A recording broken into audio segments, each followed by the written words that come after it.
October the 5th, 1944. 3:17 a.m. somewhere over western Germany. The night air rips past like frozen knives. Inside the cockpit of the P-51 Mustang, Second Lieutenant Bruce Ward Carr grips the stick, heart slamming against his ribs. The engine coughs, once, twice, then erupts in a violent shudder. Flames lick the cowling. Oil smears the windscreen black. No time to think. No time to radio. He yanks the canopy release. The plexiglass tears away into the darkness. Cold slams him like a fist. He tumbles into the void, chute blooming above him seconds later. White silk snapping taut against the stars. He hits the ground hard. Mud sucks at his boots. The scent of wet earth and pine fills his lungs. Distant searchlights sweep the sky where his plane just burned. Dogs bark far off. German voices shout commands. Bruce Carr, 20 years old, alone in Nazi territory, with nothing but the flight suit on his back, a .45 pistol with half a magazine, and the will to survive. He buries the chute under leaves, heart pounding so loud he swears the patrols can hear it. Every rustle in the underbrush feels like boots closing in. He moves, fast, low, silent, toward the tree line. No map. No compass. No radio to call for help. No supplies beyond a few emergency rations already half-eaten on the mission. Just instinct. And the knowledge that if they catch him, it's over. But Bruce Carr isn't the type to surrender. He pushes deeper into the forest, breath fogging in the chill October air. Branches claw at his arms. His legs burn. Hours pass. Dawn creeps gray through the trees. He finds a small stream, drinks greedily, then keeps moving. Hunger gnaws. Fear never leaves. Meanwhile, back at the Luftwaffe airfield near Münster, where German fighters refuel and rearm, mechanics swarm a line of parked Messerschmitt Bf-109s. One stands out, freshly serviced, canopy open, fuel tanks full. A ground crewman turns away for a moment to grab tools. That's when Bruce sees it. He had crept to the edge of the woods at first light, belly crawling through tall grass, watching the patrols, counting the guards. He spots the fighter. His fighter. The same type he trained on before switching to Mustangs. The plan forms in seconds. Insane, desperate, perfect. He waits for the shift change. When the mechanics step away for coffee, he sprints. Low. Fast. Heart in his throat. He vaults into the cockpit, fingers flying over switches he knows by touch. Primer. Magnetos. Starter. The engine catches with a roar that shakes the earth. Alarms blare. Germans shout. Rifles crack. Bullets ping off metal. Bruce slams the throttle forward. The Bf-109 lurches, tires screaming on the grass. He dodges a fuel truck, weaves between parked aircraft. The tail lifts. The wheels leave the ground. Is airborne. I in the cockpit. No charts, no radio tuned to Allied frequencies. He doesn't dare transmit. Just the horizon. West. Toward friendly lines. Fuel gauge reads plenty. The German fighter handles like a dream. He climbs, banking hard to avoid flak that suddenly blooms below, but the Germans aren't done. Fighters scramble behind him. He pushes the Messerschmitt to its limit, weaving through clouds, using every trick he learned dogfighting the enemy. One Mi-262 jet streaks past, too fast to engage. Bruce stays low, skimming treetops, burning fuel but staying hidden. Hours stretch. The fuel needle drops. France appears below, Allied territory now, after the breakout from Normandy. He spots an American airstrip. P-47s parked in neat rows. He circles once, lowers gear and flaps, lines up, the wheels kiss the runway. He taxes in. Shuts down. Pops the canopy. American ground crew rush forward, rifles raised. They see a German fighter. They see a pilot in a Luftwaffe marked plane. They see Bruce Carr raising his hands, grinning like a madman. "Who the hell are you?" one shouts. Second Lieutenant Bruce Carr, 354th Fighter Group. Just borrowed a ride home. The disbelief lasts seconds. Then cheers erupt. Bruce Carr had done the impossible. Shot down with nothing. No radio. No supplies. He walked into the heart of the enemy, stole their best fighter, flew it straight back through hostile skies, and made it. But how did a 20-year-old pull off what no training manual ever taught? What risks did he take that no sane man would consider? And what happened when the full story reached the brass? The answers reveal a level of raw courage and sheer audacity that still echoes through aviation history. The story of Bruce Carr is one of those World War II tales that feels almost too incredible to be true. And for good reason. Because the version most people know, the dramatic escape, the stolen fighter, the belly landing under Allied guns, turns out to be a myth. A bar story that grew legs over decades. Carr himself admitted it late in life, calling it a bar story that got out of hand. But the real Bruce Carr? His actual life was every bit as extraordinary. No invention needed. Born January 28, 1924, in the small town of Union Springs, New York, Bruce started flying at just 15. By September 1942, he enlisted in the United States Army Air Forces. He trained aggressively, earned his wings, and shipped out to Europe as a young fighter pilot. He joined the elite 354th Fighter Group, the pioneer Mustang Group, the first unit in the 9th Air Force to take the P-51 Mustang into combat. They flew long-range escort for bombers, strafed airfields, trains, trucks, anything German that moved. Carr flew with the 353rd Fighter Squadron. His Mustang bore the name Angel's Playmate. He was known for being fearless, sometimes recklessly so. His first big moment came early. On March 8, 1944, near Berlin, he chased a Messerschmitt Bf 109 right down to the deck. Guns blazing the whole way. Only one bullet hit, but the German pilot bailed out so low his chute never opened. Carr later joked he scared the German to death. The kill was credited, more followed. June 17th, he shared a Focke-Wulf FW-190.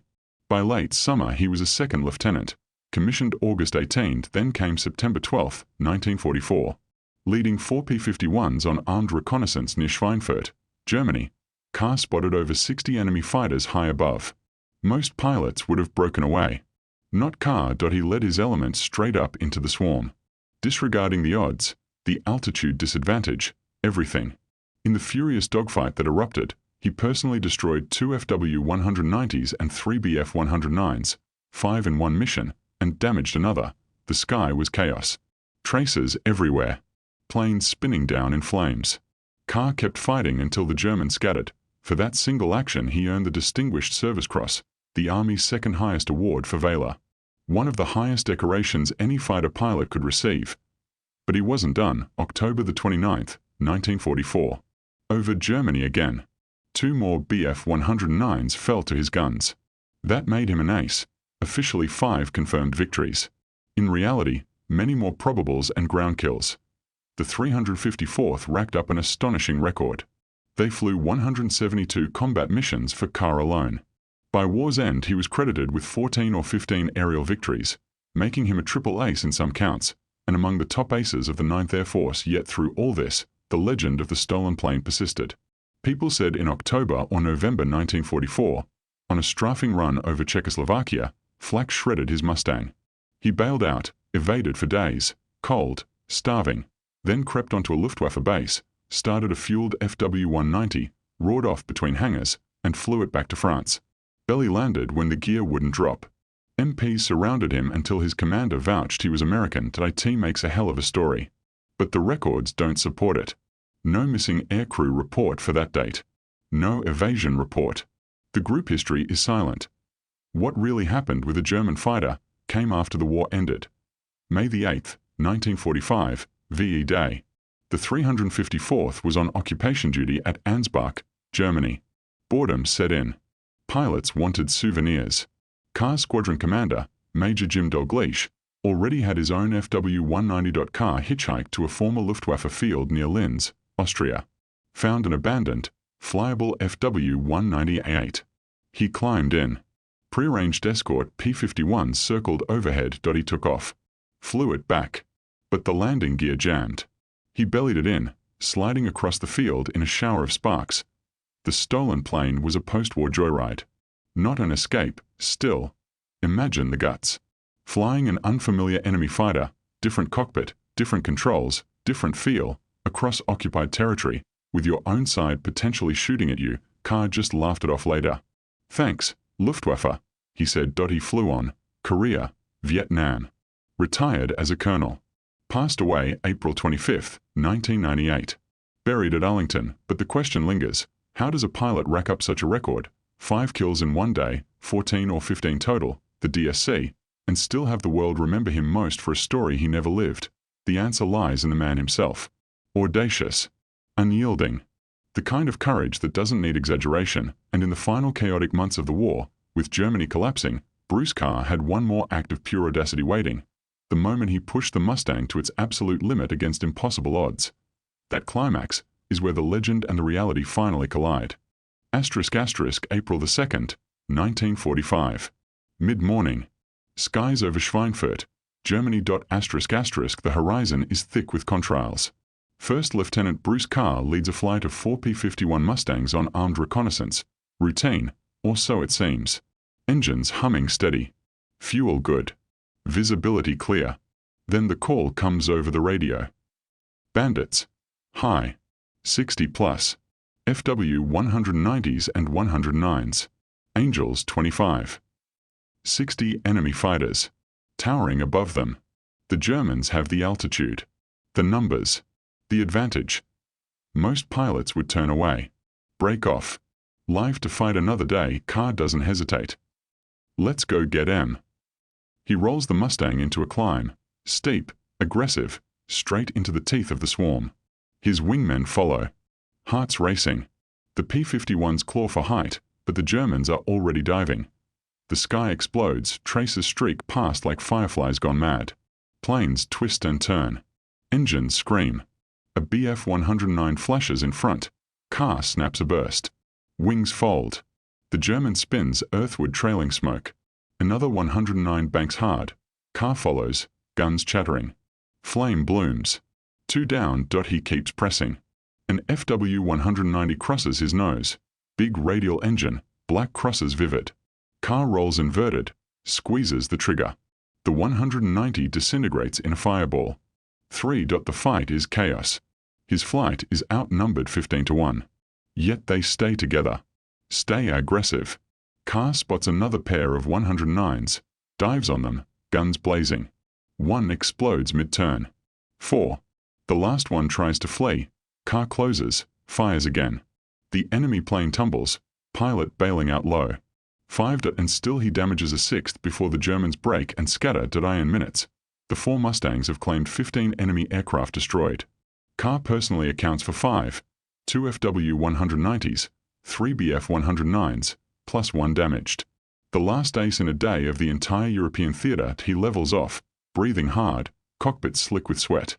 The adrenaline crash hits as they head home. Below, Germany is burning. Above, the sky belongs to them. For this action, the Distinguished Service Cross. The citation reads, "Extraordinary heroism, completely disregarding his personal safety and the enemy's overwhelming numerical superiority, personally destroying 5 enemy aircraft and damaging still another." The brass called it reckless. Carr called it necessary. He flew on. Promoted to captain April 9th. More kills followed. 2 final aerial victories on April 25th, pushing his total to 14 or 15 confirmed, with many more probables and ground targets shredded. 172 combat missions. The Pioneer Mustang Group lived up to its name: long escorts, deep penetrations, relentless pressure on the Luftwaffe until it could no longer rise.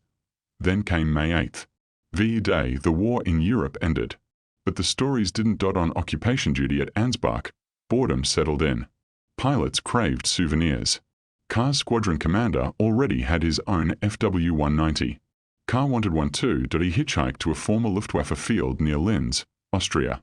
Found an abandoned FW-190A8, flyable, fueled. He climbed in. P-51s from his unit circled overhead as prearranged escort. He fired it up. The radial roared to life. The commander Jurat, single-lever genius, made it forgiving enough for a Mustang pilot to manage. He took off. Flew it home. But the gear wouldn't drop. No manual override he could find in time. He bellied it in. Sparks flying. Metal grinding. The plane slid to a stop in a cloud of dust. Ground crew rushed out, stunned. An American pilot climbing from a German fighter. Carr popped the canopy, grinned. Anybody got a ride back to the bar? The legend twisted from there. Over decades, the post-war Joyride morphed into an impossible wartime escape. Shot down, evading for days, stealing under fire. Carr himself called it a bar story that got out of hand. No records backed the dramatic version. No MACR. No evasion report, but the real audacity? Flying an enemy plane you barely understood, across friendly lines, trusting your own side wouldn't shoot first. That took the same nerve he showed over Schweinfurt. Bruce Carr retired as a colonel after Korea and Vietnam. He passed on April 25, 1998. Buried at Arlington. Think about it. A kid from New York who started flying at 15. Became a triple ace. Earned the DSC for charging impossible odds. And in peacetime, casually flew the enemy's best fighter, just because he could. That kind of courage doesn't need myths to shine. It reminds us why the P-51 and pilots like Carr turned the tide. Raw skill. Unbreakable will. Innovation born of desperation and daring. Today, when we look at modern fighters, stealth, sensors, beyond visual range missiles, remember the men who won the air war with gunsights, throttle, and guts. What would you do if the odds were 60-4? Bruce Carr didn't ask. He attacked. If this story moved you, drop a comment below. What's the most incredible World War II aviation tale you've heard? And did the real Bruce Carr surprise you more than the legend? Thanks for watching. Hit like, subscribe, and we'll see you in the next deep dive into the skies of the past. Until then, keep 'em flying.